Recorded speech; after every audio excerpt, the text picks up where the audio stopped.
Assalamualaikum warahmatullahi wabarakatuh. Kembali kita berjumpa dengan Jetis Channel. Kali ini kita akan membahas kelanjutan mengenai informasi mengenai PPDB SMA SMK tahun 2022 di Provinsi Jawa Tengah.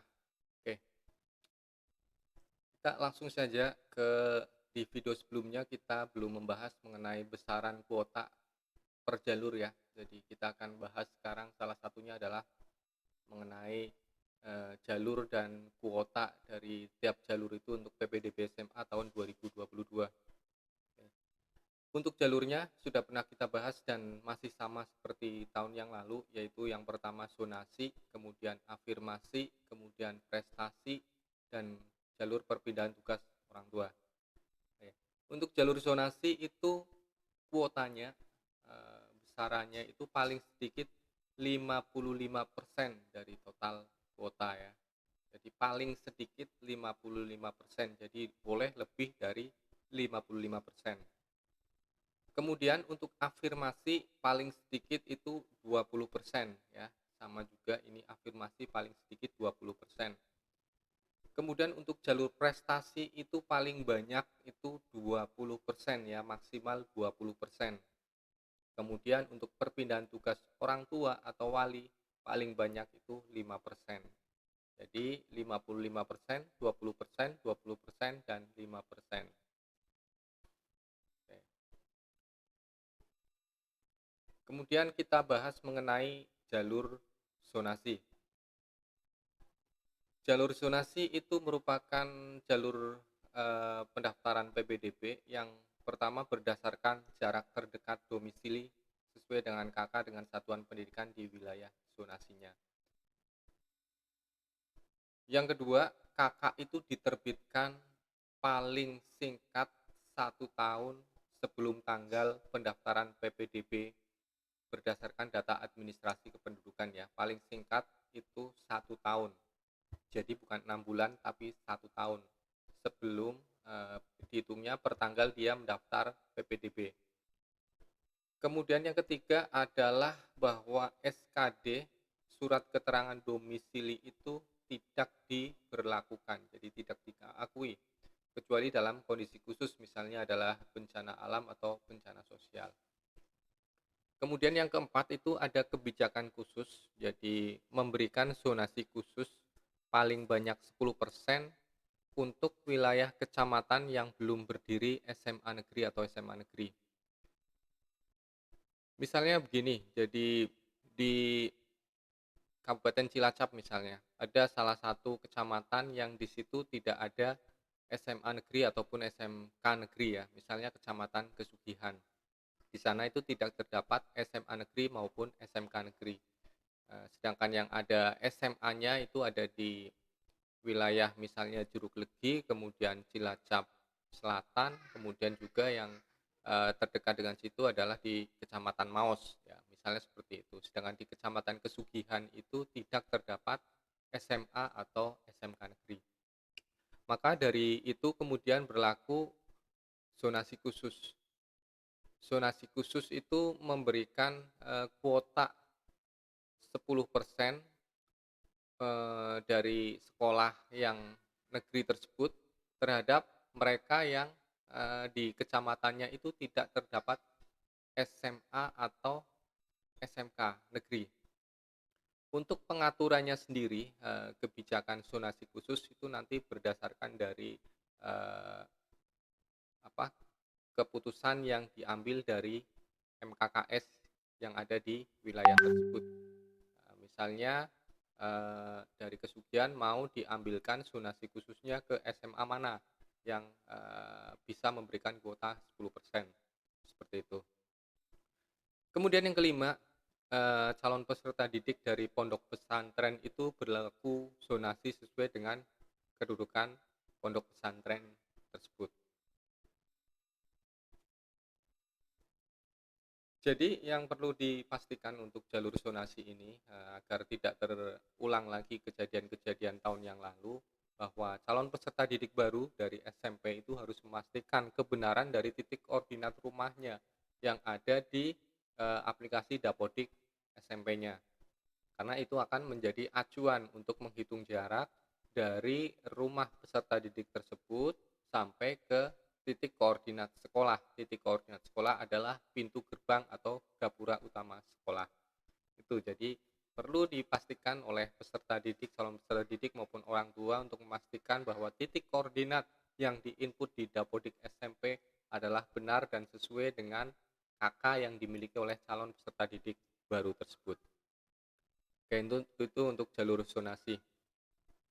Kemudian untuk jalur afirmasi, sasarannya adalah keluarga ekonomi yang tidak mampu, yatim dan atau piatu, eee, orang tua meninggal karena Covid. Kemudian ada anak panti dan anak nakes. Syarat untuk keluarga ekonomi yang tidak mampu itu datanya terdaftar di data DTKS dan juga mempunyai KIP. Kemudian untuk yatim dan piatu itu data DP3 AKB Provinsi Jateng. Kemudian untuk anak panti datanya dari Dinas Sosial Provinsi Jateng dan untuk nakes tentunya datanya dari Dinkes Provinsi Jateng. Ya, kembali saya ingatkan bahwa untuk yang nakes, khusus nakes itu silakan bagi yang orang tuanya bekerja di kesehatan dan terlibat langsung dalam penanganan COVID-19 untuk berkoordinasi dengan Dinas Kesehatan setempat, terlebih dahulu Dinas Kesehatan Kabupaten, untuk memastikan bahwa datanya terdaftar dalam data Dinkes tersebut yang nanti akan SK-nya dikeluarkan oleh Dinas Kesehatan Provinsi Jawa Tengah. Tuh. Kemudian jalur perpindahan orang tua. Ini adalah bagi calon peserta didik baru yang mengikuti kepindahan tugas orang tua atau walinya dan juga anak guru. Kemudian yang kedua dibuktikan dengan surat penugasan dari instansi, lembaga, atau kantor atau perusahaan. Kemudian yang tiga adalah pindah tugas itu sekurang-kurangnya antar kabupaten. Jadi tidak bisa ya pindah tugas itu antar kecamatan. Jadi minimalnya adalah antar kabupaten. Kemudian untuk jalur prestasi. Jadi untuk jalur prestasi itu bisa dilakukan atau ditujukan bagi calon peserta didik di dalam dan di luar wilayah zonasinya. Jadi di dalam dan di luar wilayah zonasinya. Kemudian untuk seleksi prestasi itu berdasarkan nilai rapot plus bobot nilai prestasi atau kejuaraan, baik itu akademik maupun non-akademik, dari hasil kejuaraan berjenjang maupun tidak berjenjang. Nanti bobot nilainya akan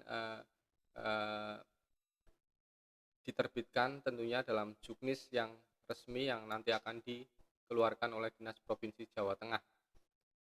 Kemudian untuk bukti prestasi itu diterbitkan paling singkat 6 bulan dan paling lama 3 tahun sebelum tanggal pendaftaran PPDB. Jadi untuk jalur prestasi kembali saya ingatkan bahwa calon peserta didik baru bisa mendaftar hanya dengan mempunyai nilai rapot yang dianggap cukup bagus nilainya. Apabila dia tidak mempunyai piagam penghargaan tapi yakin dengan nilainya yang cukup bagus, dia bisa mendaftar lewat jalur prestasi. Kemudian bisa ditambah dengan piagam penghargaan yang dia miliki apabila dia memang memilikinya.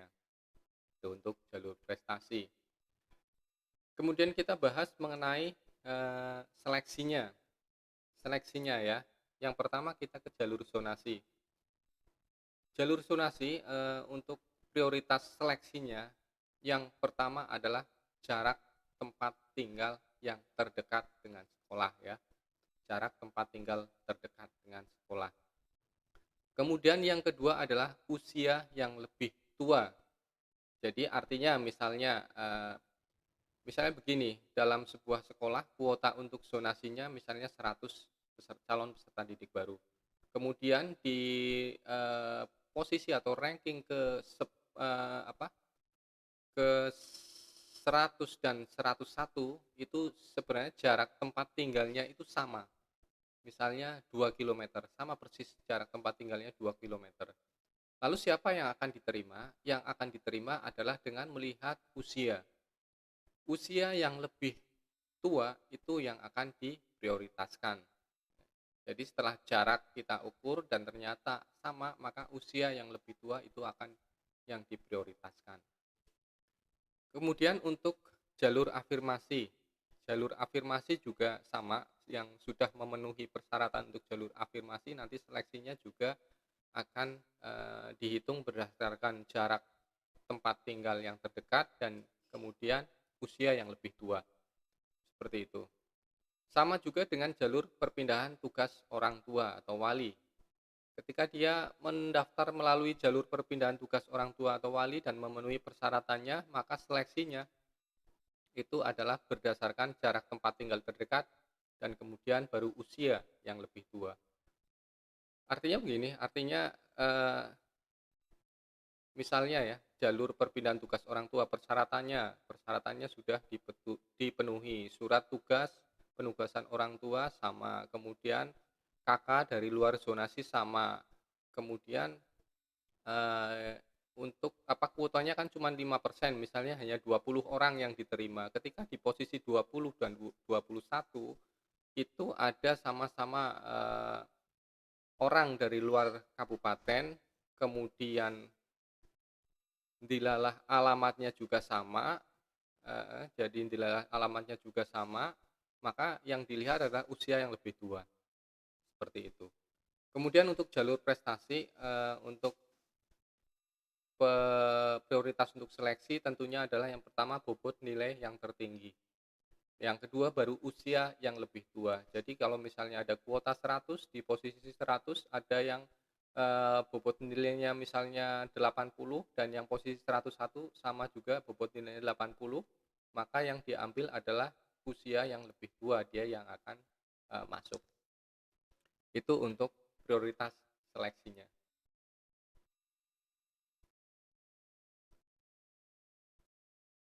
Kemudian ada konversi akreditasi ya. Konversi akreditasi ini berlaku nantinya untuk penghitungan bobot nilai pada jalur prestasi. Jadi akreditasi SMP-nya itu untuk akreditasi A itu adalah bobot nilainya adalah 1,0. Kemudian akreditasi B adalah 0,9, akreditasi C adalah 0,8 dan tidak terakreditasi adalah 0,7. Tuh.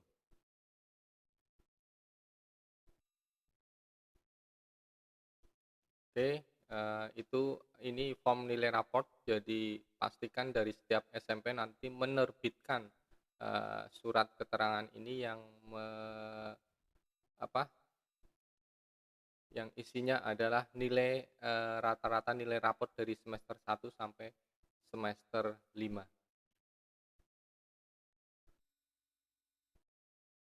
Kemudian kita akan bahas mengenai bobot nilai prestasi kejuaraan. Jadi prestasi atau kejuaraan ini ada dua jenis. Yang pertama adalah prestasi berjenjang, kemudian prestasi tidak berjenjang.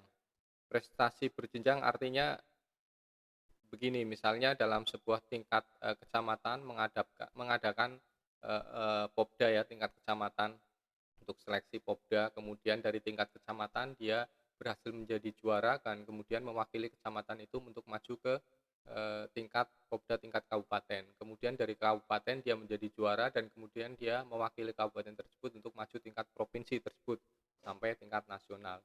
Itu yang dinamakan berjenjang.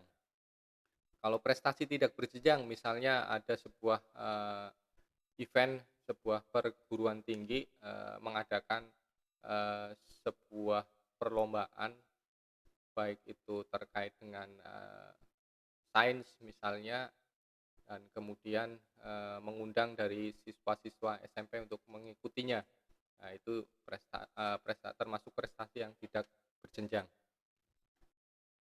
Kemudian untuk poin bobot nilai ya, prestasi dari prestasi berjenjang, yang pertama untuk yang tingkat internasional itu dia akan langsung diterima.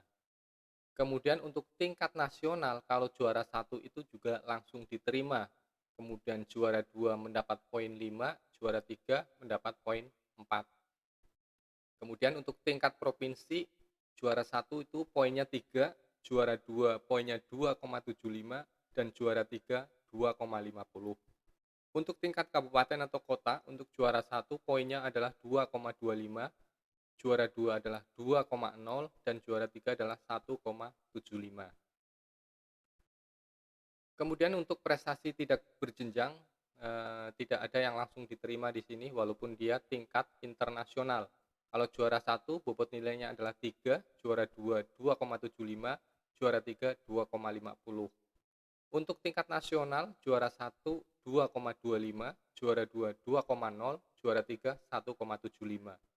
Untuk tingkat provinsi, juara 1 1,5, juara 2 1,25, dan juara 3 1. Untuk tingkat kabupaten atau kota, juara 1 itu 0,75, juara 2 0,5, dan juara 3 0,25, yaitu bobot nilai untuk prestasi kejuaraan baik yang berjenjang maupun tidak berjenjang. Sedangkan untuk jadwal sudah diinformasikan juga di video sebelumnya bahwa ada runtutan jadwal yang harus diikuti dan benar-benar dipahami, dicermati oleh calon peserta didik baru. Jadi yang pertama adalah 15 Mei 2022 itu adalah penetapan zonasinya. Jadi itu sudah terlewat ya untuk penetapan zonasinya. Kemudian untuk 10 Juni 2022 itu adalah pengumuman PPDB, artinya informasi-informasi yang sudah pasti, sudah fix nanti akan diumumkan pada tanggal 10 Juni 2022. Kemudian untuk pengajuan akun dan verifikasi berkas itu tanggal 15 sampai dengan 28 Juni 2022. Verifikasi berkas dilaksanakan pada jam kerja di satuan pendidikan SMA dan SMK negeri. Jadi mungkin yang akan menjadi perbedaan dengan tahun lalu bahwa sepertinya untuk tahun ini calon peserta didik baru memang harus hadir di satuan pendidikan SMA atau SMA negeri, SMA atau SMK negeri. Jadi tidak full murni online seperti tahun kemarin ya, berkas diunggah secara online, verifikasi juga dilakukan secara online. Tetapi untuk tahun ini kemungkinan verifikasi berkas dilaksanakan secara online di satuan pendidikan SMA dan SMK negeri. Kemudian untuk aktivasi akun atau pendaftaran dan perubahan pilihan itu ada 29 Juni sampai dengan 1 Juli 2022. Kemudian ada evaluasi pengaduan 1 sampai dengan 3 Juli 2022. Pengumuman hasil itu 4 Juli 2022 selambatnya pukul 23.55 waktu Indonesia Barat. Untuk daftar ulang 5 sampai dengan 7 Juli 2022. Dan untuk awal tahun ajaran baru 2022 dan 2023 adalah 18 Juli 2022. Itu untuk rancangan jadwal PPDB. Kenapa bunyinya masih rancangan? Karena juknisnya sampai saat ini belum dirilis secara resmi.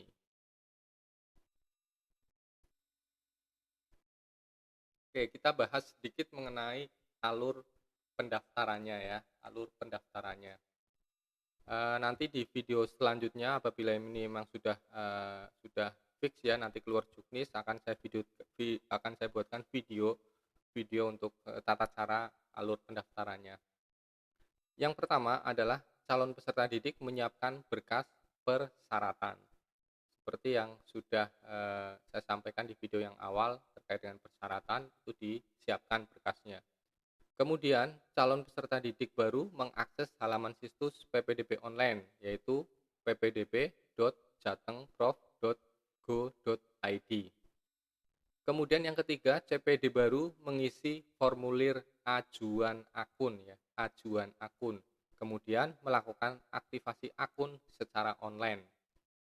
Yang keempat, CPD baru login menggunakan nomor peserta berupa NISN dan password. Ya. Yang kelima, CPD baru mengunggah atau mengupload dokumen persyaratan. Ya. Jadi yang kelima itu CPD baru tetap mengunggah atau mengupload dokumen persyaratan. Nah, yang keenam, CPD melakukan verifikasi dokumen di SMA atau SMK negeri terdekat. Ya, jadi nanti CPD itu harus melakukan verifikasi dokumen di SMA atau SMK negeri terdekat. Artinya terdekat di sini berarti bukan harus SMA atau SMK yang dituju ya. Bukan harus SMA atau SMK yang akan dituju, tapi SMA atau SMK yang terdekat. Nanti petugas akan melakukan verifikasi dokumen yang sudah diupload dengan berkas yang dimiliki oleh CPD tersebut. Kemudian yang ketujuh adalah CPD baru melakukan pemilihan sekolah. Kemudian yang kedelapan, CPD baru mencetak tanda bukti pendaftaran. Dan yang ke-9, CPD baru bisa melihat hasil seleksi dan pengumuman secara online di laman situs ppdb-jateng.gov.id. Kemudian kita akan membahas mengenai pilihan pendaftaran ya di SMA negeri. Kita akan bahas yang di SMA ini ya. Yang pertama, jadi calon peserta didik memiliki hak melakukan pendaftaran pada dua satuan pendidikan pilihannya dengan ketentuan satu satuan pendidikan di dalam wilayah zonasinya dan satu satuan pendidikan di luar wilayah zonasinya. Dengan ketentuan yang A, calon peserta didik SMA negeri dapat mendaftarkan diri pada satu satuan pendidikan melalui jalur zonasi dan satu satuan pendidikan di luar zonasi pada jalur prestasi atau afirmasi apabila memenuhi persyaratan pada jalur afirmasi. Misalnya begini, jadi calon peserta didik yang rumahnya berada di Kecamatan Jeruk-Legi, dia akan mendaftarkan melalui jalur zonasi ke SMA Negeri 1 Jeruk-Legi. Nah, kemudian dia juga mempunyai kesempatan untuk memilih salah satu satuan pendidikan di luar zonasinya menggunakan jalur prestasi atau afirmasi apabila memenuhi persyaratan pada jalur tersebut. Misalnya dia mempunyai nilai yang bagus, rata-rata rapot yang bagus, kemudian dia mempunyai piagam penghargaan yang sekiranya bisa bersaing di jalur prestasi, kemudian dia bisa mendaftar ke SMA Negeri 1 Cilacap, misalnya seperti itu. Jadi dia rumahnya di Jeruk-Legi, mendaftar zonasi di SMA Negeri 1 Jeruk-Legi, kemudian karena nilainya bagus, dia punya piagam juga, dia mendaftar melalui jalur prestasi ke SMA Negeri 1 Cilacap, misalnya seperti itu. Kemudian yang B, calon peserta didik yang mendaftar melalui jalur prestasi di dalam wilayah zonasinya tidak dapat melakukan pendaftaran melalui jalur zonasi, tetapi dapat mendaftar melalui jalur afirmasi di luar wilayah zonasi apabila memenuhi persyaratan pada jalur afirmasi. Jadi jelasnya seperti ini, misalnya dia rumahnya berada di daerah Tegalreja misalnya, dia mendaftar ya karena nilainya bagus, dia punya piagam penghargaan lomba-lomba, kemudian dia mendaftar melalui jalur prestasi di SMA Negeri 1 Cilacap melalui jalur prestasi. Kemudian dia tentunya tidak bisa ketika sudah melalui jalur prestasi, dia akan melalui jalur zonasi juga di SMA Negeri 1 Cilacap. Jadi tidak bisa double dua jalur ya di dalam satu pendidikan. Tetapi dia berkesempatan untuk apabila dia mempunyai persyaratan yang sesuai untuk jalur afirmasi, dia bisa mendaftar jalur afirmasi ke misalnya ke SMA Negeri Maos atau yang penting di luar zonasinya untuk afirmasi. Tetapi kalau misalnya sudah daftar jalur prestasi, kemudian dia mau daftar jalur zonasi di satu satuan pendidikan, itu tidak bisa. Harus salah satunya dibatalkan. Kemudian yang C, calon peserta didik yang mendaftar melalui jalur afirmasi di dalam wilayah zonasi tidak dapat melakukan pendaftaran melalui jalur zonasi dan dapat mendaftar melalui jalur prestasi di luar wilayah zonasi apabila memenuhi persyaratan. Hampir sama dengan yang tadi, bahwa ketika seseorang misalnya dia memenuhi syarat jalur afirmasi, dia terdaftar di DTKS, kemudian dia mempunyai KIP, kemudian rumahnya mungkin di Jalan Rinjani atau di manalah yang zonasinya masuk ke SMA Negeri 1 Cilacap. Kemudian karena daftar melalui jalur zonasi, dia tidak yakin dengan persaingan yang ada karena jaraknya agak sedang gitu, agak jauh, agak dekat, dia tidak berani. Kemudian dia memenuhi syarat jalur afirmasi, kemudian dia mendaftar melalui jalur afirmasi. Maka dia pun tidak dapat melakukan pendaftaran juga di satuan pendidikan yang sama di SMA Negeri 1 Cilacap dengan jalur zonasi. Tetapi dia mempunyai kesempatan untuk mendaftar melalui jalur prestasi ke SMA yang lain, misalnya SMA Jurukudi atau SMA Maos, atau SMA 3 atau SMA 2, seperti itu. Itu yang C. Kemudian yang kedua, calon peserta didik SMA negeri dapat mengubah pilihan satuan pendidikan dan jalur selama masa pendaftaran, kecuali jalur perpindahan orang tua atau wali. Ya, jadi perlu diperhatikan di sini bahwa calon peserta didik baru itu masih mempunyai kesempatan untuk mengubah pilihan satuan pendidikan dan jalur selama masih masa pendaftaran. Kecuali untuk jalur perpindahan tugas orang tua. Kalau sudah dari awal perpindahan tugas orang tua, ya sudah, itu jalur yang akan dipakai selamanya. Tuh. Oke.